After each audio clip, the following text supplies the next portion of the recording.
Good morning from the sky.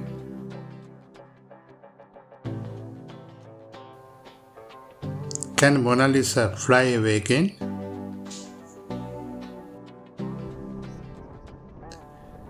We are at Louvre, the museum city of Paris.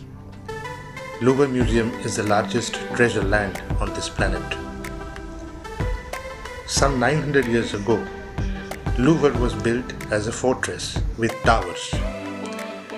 But it was demolished, rebuilt, expanded, and turned into a royal palace in 16th century. Louvre was also briefly a hotel, a royal library, and then the residence of French monarch. In 1793, during the French Revolution, the National Assembly made it into a permanent museum. After 230 years, Louvre today has 35,000 major works of art. We are in Apollo Gallery with extensive ornate paintings on the ceilings and walls. The first painter to the king, Charles de Brun, decorated the gallery's vaulted ceilings with paintings of Apollo, the sun god, driving his chariot across the sky.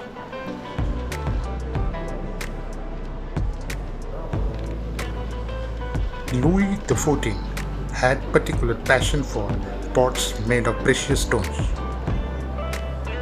Most of the personal belongings of French monarchs are on display in this gallery, from exquisite wine pots to precious crown jewels.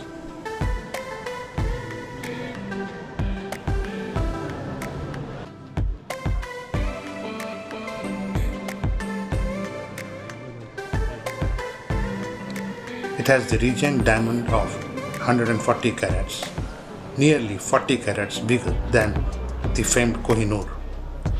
Interestingly, both originated from Golconda mines of South India. The Regent diamond, fixed on the crown of French monarch, is exceptional due to its size, weight, and purity. From here, we move to the sculpture section.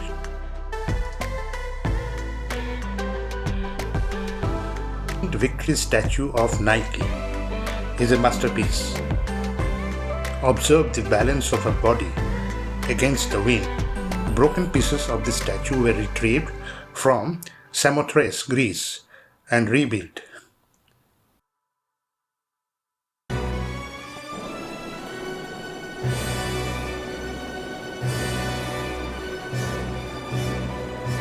Some works are more famous, but other works of art are equally outstanding. Otherwise, they will not be here. Known as Albani Atlantis, this group of 4 statues are similar to those found in Acropolis in Athens. They may have been part of stage decoration of a classical theatre in Rome.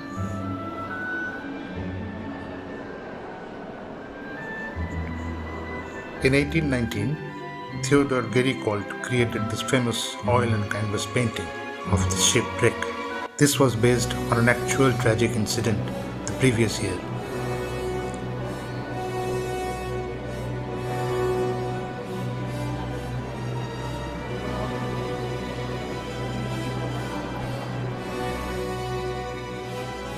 When Venus arrived from Milo Island of Greece, it was suggested her missing arms should be restored, but finally she was left as she was and became unique. For the art lovers, this is a veritable paradise.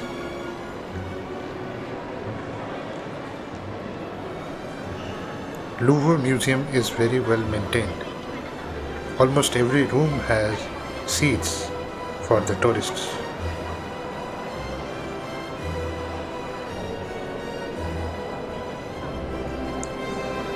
This painting is important. The myth of Napoleon as invincible was badly shaken after this battle.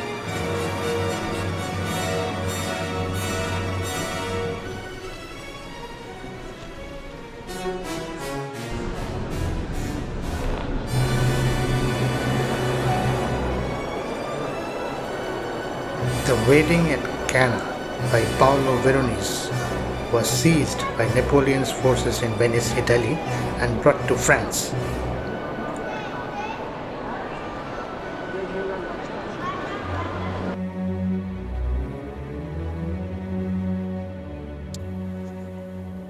Cupid's Kiss is another stunning work.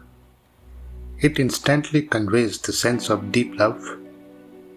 Canova has captured the emotion in stone so beautifully. The perfection with romantic poise is unbelievable.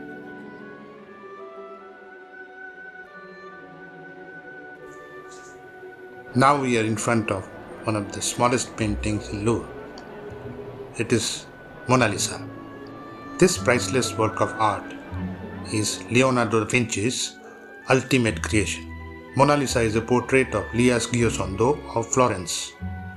Leonardo started work on this portrait in Florence in 1501 and brought it with him when he moved to Paris. Every part of Mona Lisa is extraordinary. The most astounding is her eyes without any eyebrows.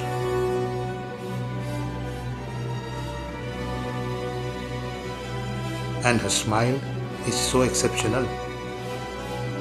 Leonardo used a special technique to make the painting hazy. He painted it several times. The brush strokes on the paintings suggest it. In 1911, Mona Lisa vanished from Louvre Museum. It became an international scandal. Many got arrested. Even Pablo Picasso was also suspected and arrested. 2 years later, the real gang of thieves were caught. It turned out ringleader Vincenzo Perugia was Italian who believed Napoleon had stolen it from his country. He wanted to take Mona Lisa back to Italy, but it never happened. Italians still have very strong sentiments about Mona Lisa. Even 500 years later, they think Mona Lisa belongs to Italy, not France. Could there be another Vincenzo making a successful attempt?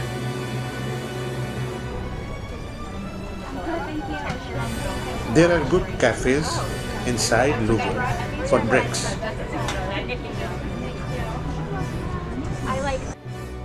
Let's have a look at The Dying Slave and The Rebel Slave by Michelangelo. The dying slave seems to be in an eternal trance, in a completely different world. The rebel slave is awake and struggling to get free from bondage. Michelangelo made 6 slaves for a project which did not progress. 2 were later acquired by Louvre, while 4 are in Florence. These 2 muscular figures illustrate the mix of realism and idealism.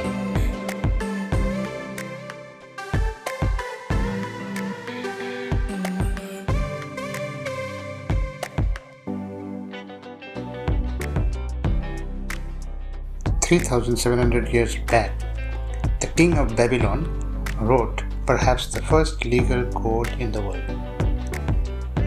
Hammurabi had the laws inscribed on a 7-foot tall basalt rock pillar. Some 250 such pieces were made and distributed in his kingdom.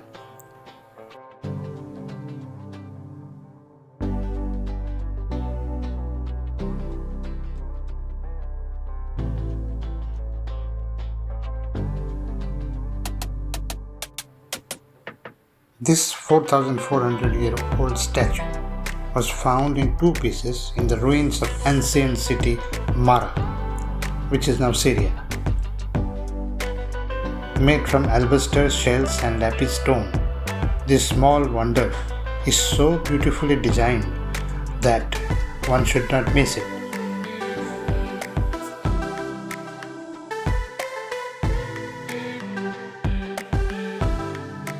Louvre is like an ocean. Plan the inside too Well, for best exposure, tips for visit is given in the description below. If you like this vlog, please share in your group and subscribe.